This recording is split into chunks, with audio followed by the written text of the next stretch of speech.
देश भर की अदालतों की अगर बात करें तो 5,000 से अधिक न्यायाधीशों के पद रिक्त होने की सूचना मिल रही है।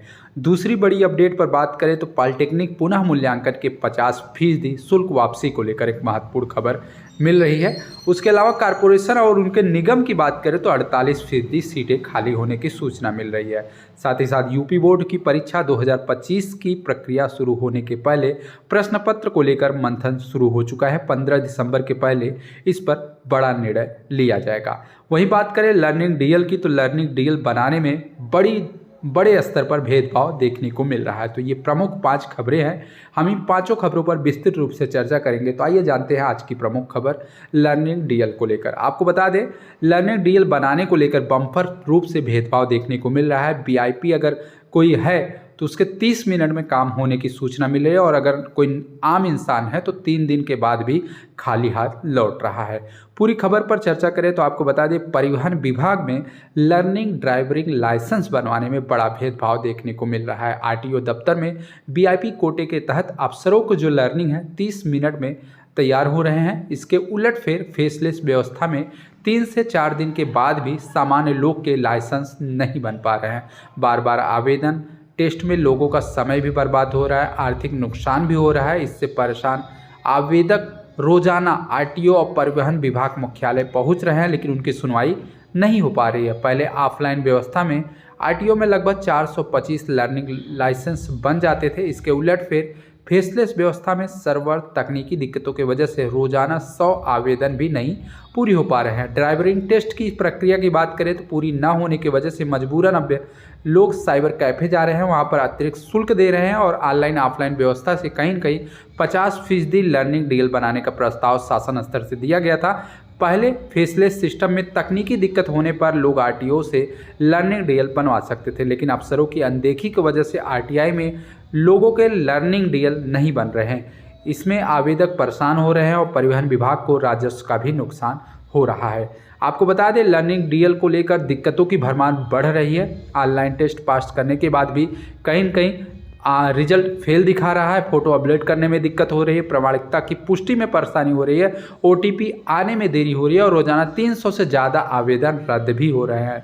फेस वेरिफिकेशन में देरी होती है, सर्वर सुस्त होने की वजह से वेबसाइट नहीं खुलती है, दिन भर सर्वर नहीं चलता है जिसकी वजह से डीएल बनाने में समस्या उत्पन्न हो रही है। आपको बता दें व्यवस्था के 2 नए चेहरे देखने को मिल रहे हैं। ट्रांसपोर्ट नगर आरटीआई देवा रोड आरटीआई दफ्तर में शुक्रवार को वीआईपी कोटे के तहत 5 लोगों के लाइसेंस बन चुके हैं जिनके आवेदन नंबर दिया गया है, जिसमें 5 आवेदन थे। किसी भी आवेदन की लर्निंग लाइसेंस की जो प्रक्रिया है 30 मिनट के पहले बन चुकी थी, इससे अधिक समय नहीं लगा। दूसरी प्रक्रिया की बात करें तो फेसलेस प्रक्रिया के साथ 3 दिन के बाद भी आलमबाग के जो निवासी है मृत्युंजय, जिनकी आवेदन संख्या का लर्निंग लाइसेंस नहीं बन पाया है, 2 दिन सर्वर ने परेशान किया। इसके बाद टेस्ट की प्रक्रिया पूरी नहीं हो पा रही है और 350 रुपये लर्निंग लाइसेंस फीस के अलावा 300 रुपये अतिरिक्त खर्च भी करने पड़े लेकिन 3 दिन के बाद लर्निंग लाइसेंस नहीं बन पा रहे हैं। तो लर्निंग लाइसेंस बनवाने में बम्पर रूप से भेदभाव देखने को मिल रहा है। वीआईपी कोटे में 30 मिनट में लाइसेंस बन जा रहा है लेकिन जो आम इंसान है उसका 3 दिन के बाद भी लाइसेंस नहीं बन पा रहा है। यह सिस्टम कहीं न कहीं लोगों में परेशानी का कारण बन रहा है। इसके अलावा दूसरी खबर पर बात करें तो यूपी बोर्ड की प्रश्न पत्रों को लेकर महत्वपूर्ण सूचना निकल के आई कि यूपी बोर्ड 2025 के परीक्षा में प्रश्न पत्रों को नए सिरे से बनाने की रूपरेखा तैयार हो रही है। 15 दिसंबर के पहले 2 दिवसीय कार्यालय में इस बात का मंथन भी किया जाएगा। आपको बता दें कक्षा 9 से लेकर कक्षा 12 तक के प्रश्न पत्रों के प्रारूप पर विचार चल रहा है।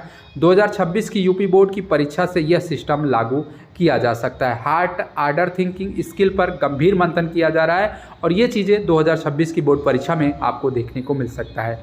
प्रयागराज से बड़ी अपडेट है कि यूपी बोर्ड के हाई स्कूल और इंटरमीडिएट परीक्षा के प्रश्न पत्रों की जो रूपरेखा है नए सिरे से तैयार की जाएगी। राष्ट्रीय शिक्षा नीति एनईपी 2020 के परिप्रेक्ष्य में कक्षा 9 से लेकर कक्षा 12 तक की परीक्षाओं में प्रश्न पत्रों का जो प्रारूप है फिर से निर्धारित करने के लिए बोर्ड ने 15 दिसंबर से 2 दिनी कार्यालय आयोजित करने जा रहा है। प्रश्न पत्रों में हाई ऑर्डर थिंकिंग स्किल समेत अन्य प्रकार के प्रश्नों को कितने अनुपात में शामिल करना है, प्रश्न पत्र में सरल, सामान्य और कठिन प्रश्नों की संख्या कितनी होगी आदि बिंदुओं पर विशेषज्ञ के माध्यम से मंथन किया जाएगा। आपको बता दें, प्रश्न पत्रों का बदलाव का जो मकसद है, छात्र छात्राओं में रटने और परीक्षा के लिए सीखने के बजाय वैचारिक समझ बढ़ाने पर जोर दिया जाएगा। नया प्रारूप तैयार करने के बाद शासन को भेजा जाएगा, जिसकी मंजूरी मिलने के बाद 2026 की परीक्षा में यह प्रारूप लागू किया जाएगा। सचिव भगवती सिंह के अनुसार प्रश्न पत्रों के प्रारूप पर कार्यशाला से यूपी बोर्ड के विषय विशेषज्ञों की समझ भी बेहतर मानी जाएगी। आपको बता दें, इस मंथन में कहीं न कहीं क्षमताओं और योग्यताओं का परीक्षण भी किया जाएगा। तो 2026 से यूपी बोर्ड की परीक्षा में यह नया प्रारूप लागू होगा और इसको लेकर 15 दिसंबर के पहले 2 दिवसीय कार्यालय में इस बात का मंथन किया जाएगा, जिसमें कक्षा 9 से लेकर कक्षा 12 तक के प्रश्न पत्रों पर नया प्रारूप तैयार करने पर विचार बनेगा। इसके अलावा तीसरी बड़ी अपडेट पर बात करें तो आपको बता दें, कारपोरेशन और निगम में लगभग 48% पद खाली चल रहे हैं। रिक्त पदों को भरने के बजाय प्रतिनियुक्ति पर जोर दिया जा रहा है।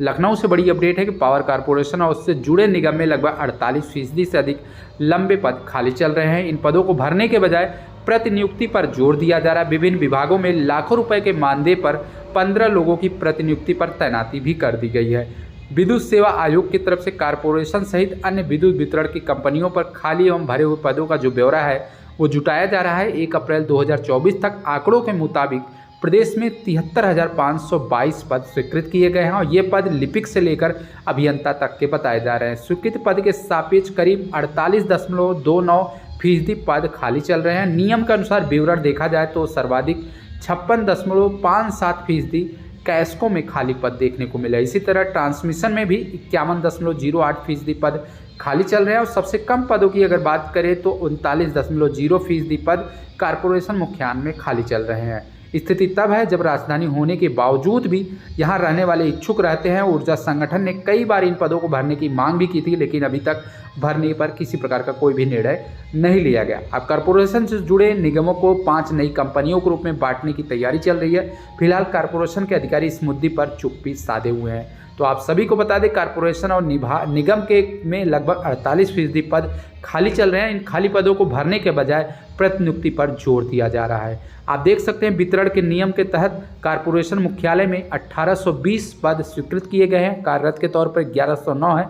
रिक्त पदों की बात करें तो 711 है। पूर्वांचल विद्युत वितरण में 17,189 पदों के सापेक्ष 8604 अब लोग कार्यरत हैं। 8,585 पद खाली चल रहे हैं। इसी तरह आप देख सकते हैं, अलग अलग विभागों को मिलाकर कुल 73,522 पद स्वीकृत किए गए हैं, जिसमें 37,999 लोग कार्यरत हैं और 35,523 कर्मचारी आज भी 33,523 जो पद है आज भी खाली चल रहे हैं। संविदा बिजली कर्मी हड़ताल करने पर बर्खास्त हो सकते हैं, इस प्रकार की सूचना भी मिल रही है। फिलहाल अगली खबर पर रुक करें तो आपको बता दें, पॉलिटेक्निक से एक महत्वपूर्ण सूचना निकल के आ रही है कि पॉलिटेक्निक में प्रवेश लेने वाले छात्रों को पुनः मूल्यांकन का जो शुल्क का 50% हिस्सा है वो वापस कर लिया जाएगा।